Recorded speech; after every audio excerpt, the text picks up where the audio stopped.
नमस्ते my soul family. तो आप सभी लोग कैसे हो? तो आज से हम कुछ नई सीरीज शुरुआत करेंगे। जो भी स्पिरिचुअल टॉपिक्स है उसके ऊपर हम कुछ बात करेंगे, ठीक है। उसको जानने की कोशिश करेंगे कि ये सब चीज़ें क्या होती है, ठीक है। तो आज हम स्पिरिचुअल अवेकनिंग के बारे में कुछ बातें करेंगे, ठीक है। तो क्या होता है स्पिरिचुअल अवेकनिंग? उसको हम हिंदी में बोलते हैं आध्यात्मिक जागृति, ठीक है। तो जो आध्यात्मिक जागृति होती है ये हमें गहरा और परिवर्तनीय अनुभव कराती है। तो जिस व्यक्ति के साथ या हमारे साथ जो भी इस चीज़ से गुज़र रहे हैं, उनकी चेतना और दृष्टिकोण जो होता है, नज़रिया जो होता है, उस स्वयं के बारे में, हमारे खुद के बारे में वो बदलता है, ठीक है। वो सब चीज़ें मतलब एक परिवर्तन, अलग ही परिवर्तन हमारे लाइफ में नज़र आता है, हमें खुद को ही समझ में आता है। और ये जो आध्यात्मिक जागृति है ये हमारी आत्मा की खोज है, ठीक है। जहाँ पे हम हमारी आत्मा की खोज करने उतरते हैं और हमारे जो आंतरिक अन्वेषण जो है उसकी यात्रा शुरू होती है यहाँ से। तो जब हमारे साथ ये सब चीज़ें होने लगती है तब मतलब हमारी लाइफ ऐसे समझ लो कि हमें ऐसे लगता है कि हम जीरो पे पहुँच गए हैं।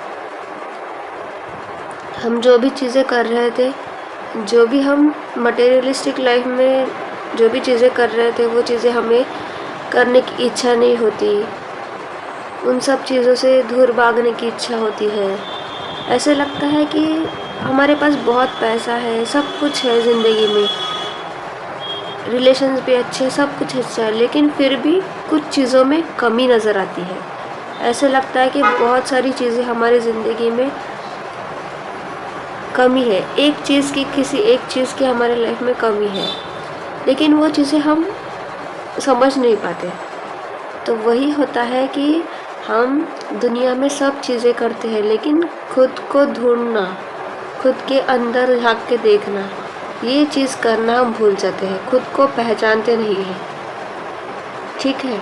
और वही फिर जब हमारा जब आध्यात्मिक जागृति जब शुरुआत होती है हमारे अंदर, तब ये सब चीज़ें हमारे आगे आती है, ठीक है।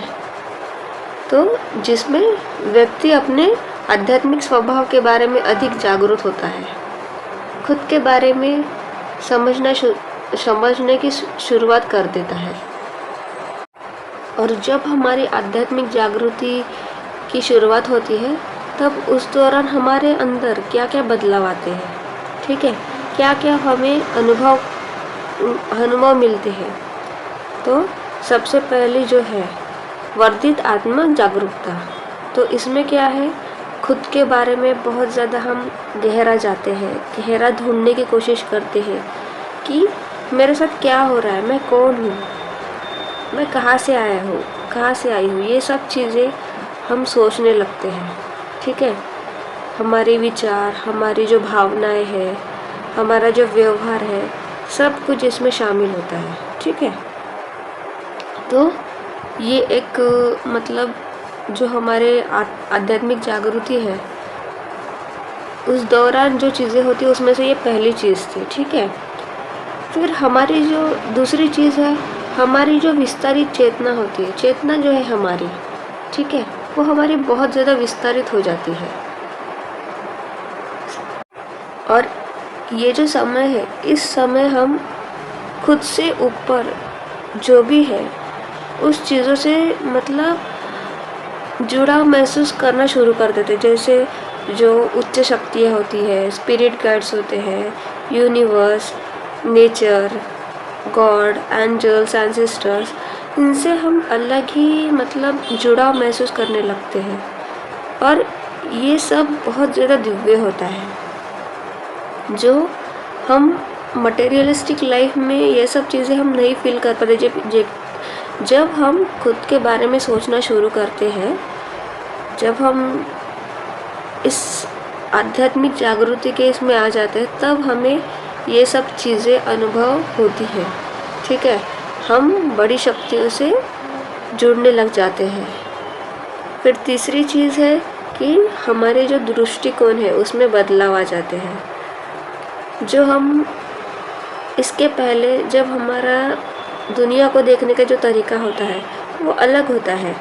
हम हमारे छोटे मन से, छोटे माइंड से हम दुनिया को देखते हैं। हाँ, दुनिया ऐसी ही है और ऐसी ही चलती है। लेकिन जब हमारी आध्यात्मिक जागृति का समय शुरू होता है, उसके बाद हमारा जो नज़रिया है दुनिया को देखने का, वो भी बदल जाता है। ठीक है, तो फिर इसमें क्या होता है, अक्सर हमारी जो एकता होती है, सभी चीज़ों के साथ जो जुड़ाव होता है, जुड़ाव की भावना लगती है हमें। जैसे पहले हम किसी चीज़ से नफ़रत करते हैं, किसी चीज़ से प्यार करते हैं। ठीक है, लेकिन जब हमारी आध्यात्मिक जागृति होती है, हम सबको एक समझते हैं, सब लोगों को मतलब सरीका देखते हैं, पशु पक्षियों को एक देखते हैं। मतलब जो भी हमारे अंदर गलत चीज़ें होती है, ऐसा देखा जाए तो गलत और सही हमने ही डिसाइड किया है। लेकिन जो हमें पता है कि अगर हम किसी की हत्या करते, अगर किसी के साथ बुरा बर्ताव करते, किसी के साथ कुछ करते, ये गलत चीज़ें हैं। ठीक है, और किसी की सेवा करना, सबके साथ प्रेम भाव से रहना, पशु पक्षियों की सेवा करना, ये सब अच्छी चीज़ें हैं। ठीक है, तो हमारे अंदर जो भी बुराइयां होती हैं वो धीरे धीरे हम अपने आप वो कम करते हैं और सबको एक समान देखते हैं। ठीक है, और जो चौथी चीज़ है वो है भावनात्मक परिवर्तन। जो भी हमारे भावना होते हैं, हम सब चीज़ें, जैसे पास्ट की कुछ चीज़ें होती हैं हमारी लाइफ में, वो हम लेके बैठते हैं कि हाँ ये चीज़ें हैं, तो हम पास्ट को छोड़ते नहीं है। हमारी भावनाएं बहुत ज़्यादा उसमें मतलब चली जाती हैं, तो उसको हम धीरे धीरे रिलीज़ करना शुरू कर देते हैं। जो भी हमारी जो भावनाएं हैं, हमारे जो पास्ट की चीज़ें हैं, वो हम धीरे धीरे रिलीज़ करना शुरू कर देते हैं। और हम लोगों की दया करने लगते हैं, उनकी सहानुभूति हमें फील होती है, और हम सबके साथ प्रेम भावना से रहना शुरू कर देते हैं। हमें सबके साथ प्यार से और अच्छे से, ऐसा लगता है कि ये सृष्टि भगवान ने ही बनाई है, ये लोगों को भगवान ने ही बनाया है, पशु पक्षियों को भगवान ने ही बनाया, सब मतलब ये सृष्टि ये पूरा ब्रह्मांड भगवान का ही रचयिता है। तो हम सबके साथ प्रेम से रहना शुरू करते हैं। ठीक है, और पांचवी जो चीज़ है वो है अंतर्ज्ञान और आंतरिक मार्गदर्शन। तो इसका जो ज्ञान है वो हमारे अंदर बढ़ता है और हमें इसके ऊपर बहुत ज़्यादा विश्वास होने लगता है कि जो हमारा अंतर्ज्ञान है, ठीक है, जो हमारा अंदर का माइंड है, ठीक है, अंदर की सोल है, और जो आंतरिक इनर विजडम है, आंतरिक ज्ञान मतलब इनर विजडम जो है, इनर नॉलेज हमारे अंदर है, उस पर हमें विश्वास होने लगता है कि सच में ये चीज़ें होती है।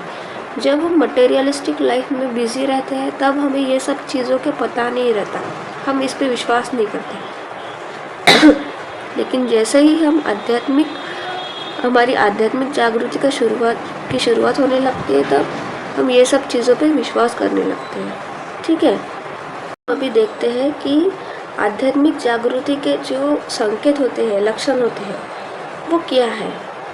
कि हम जब आध्यात्म में बहुत ज़्यादा मतलब इसमें हमें कैसे पहचानना है कि हम आध्यात्मिक जागृति के मतलब इससे गुज़र रहे हैं। ठीक है, सबसे पहले है कि हमें दुनिया में बहुत ज़्यादा अलग महसूस होता है। ऐसे लगता है कि मतलब हमें समझने वाला कोई भी नहीं है। ठीक है, जो हमने भौतिक संपत्ति इकट्ठा करके रखी है, जो सांसारिक चिंताएं हैं, ये सब जो चीज़ें हैं जो मतलब इस 3D वर्ल्ड में है, उन चीज़ों से हमें बहुत ज़्यादा मतलब अलग महसूस होता है। ऐसे लगता है कि ये सब चीज़ें, मटेरियलिस्टिक चीज़ें अब हमारे कोई काम की नहीं है। हमारे जो थिंकिंग है वो बाकियों से बदल जाती है। हम हमारे फैमिली में भी ऐसे लगता है रह के भी कि नहीं यार, मेरी थिंकिंग मेरे फैमिली से बहुत ज़्यादा अलग है, मैं इनमें मैच नहीं होती। ठीक है, तो हमें ऐसे अलग अलग महसूस होने लगता है। फिर दूसरी चीज़ है बढ़ी हुई संवेदनशीलता।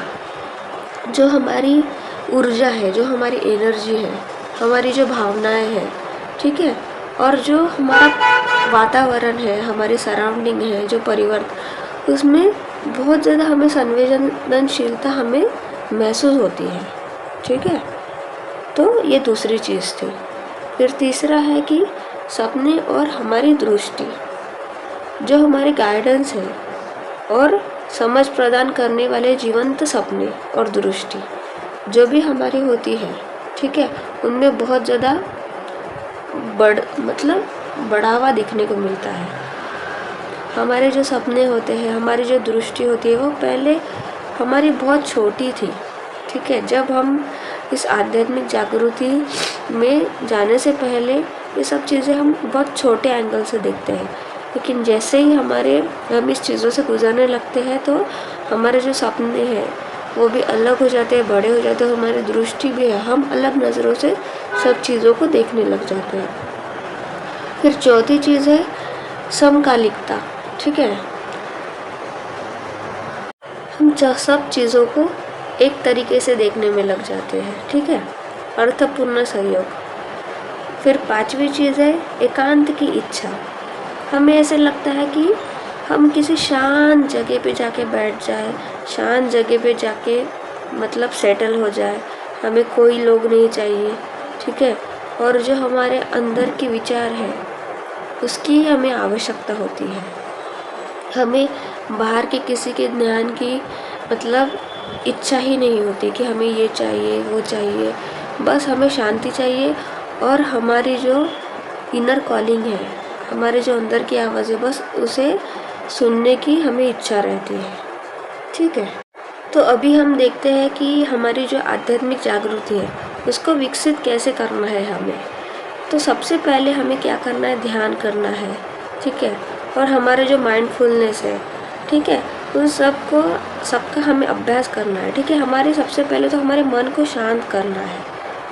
जब हमें हमारी जागरूकता को बढ़ाना होता है ना, तब सबसे पहले हमें मन को शांत करना होता है।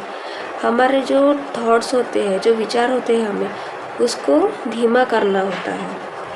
वो हमें मेडिटेशन और ध्यान से ही हमें धीरे धीरे प्रैक्टिस करके ये सब चीज़ें हम कंट्रोल में ला सकते हैं। ठीक है, फिर दूसरी चीज़ है आत्मविचार। तो हमें क्या करना है, इसके लिए हमें कुछ थेरेपी लेनी होती है, हमें जर्नलिंग लिखने कुछ चीज़ों को लिखना पड़ता है। ठीक है, उसको ये सब चीज़ें जो हमारे साथ हो रही है उसको हमें खुद में प्रोसेस करना होता है और उस चीज़ को समझना पड़ता है कि ये सब चीज़ें हमारे साथ ऐसे हो रही हैं, तो उससे हम क्या मतलब निकाल सकते हैं, वो चीज़ें हमें देखनी होती है। फिर तीसरी चीज़ है प्रकृति के साथ जुड़ाव। जो हम नेचर में रहते हैं, प्रकृति में रहते हैं, उनके साथ हमें जुड़ाव बढ़ाना पड़ता है। हमें अचानक से ऐसे लगता है कि जो कोई अगर बगीचा में, गार्डन में या नेचर में घूमने की उनको पहले इच्छा नहीं रहती है, ठीक है, वो काम में ही बिजी रहते हैं, लेकिन अचानक से उनके अंदर से फिर ऐसी फीलिंग आने लगती है कि नहीं यार, हमें कहीं घूमना चाहिए, हमें नेचर में घूमना चाहिए, नेचर से कनेक्ट करना चाहिए। एकता की भाव में मतलब एकता का भाव हमें लगता है। ठीक है, वो सब चीज़ें हमारी बढ़ जाती हैं। ठीक है, तो हमें प्रकृति के साथ जुड़ाव रखना है। फिर चौथी चीज़ है आध्यात्मिक अभ्यास, जो हमें योग से मिलता है। ठीक है, योग करना चाहिए, प्रार्थना करनी चाहिए। ठीक है, हमें आध्यात्मिक जो अभ्यास है, ये सब चीज़ें हमारी जो है वो हमारी आंतरिक शांति जो है उसकी और हमारे मन की जागरूकता बढ़ा देती है। फिर 5वीं चीज़ है मार्गदर्शन लेना है हमें जो हमारे आध्यात्मिक शिक्षक होते हैं, गुरु होते हैं, जो मार्गदर्शन होते हैं, जो इस चीज़ों में बहुत ज़्यादा उन्होंने यात्रा की होती है, ठीक है, उनका हमें गाइडेंस लेना है, मार्गदर्शन लेना है, ठीक है। तो ये थी आज के हमारी एक टॉपिक, स्पिरिचुअल अवेकनिंग, आध्यात्मिक जागृति। तो आपको समझ में आया या नहीं, आप ज़रूर कमेंट सेक्शन में लिखिएगा। तो हम अगले टॉपिक के लिए मिलते हैं। नमस्ते।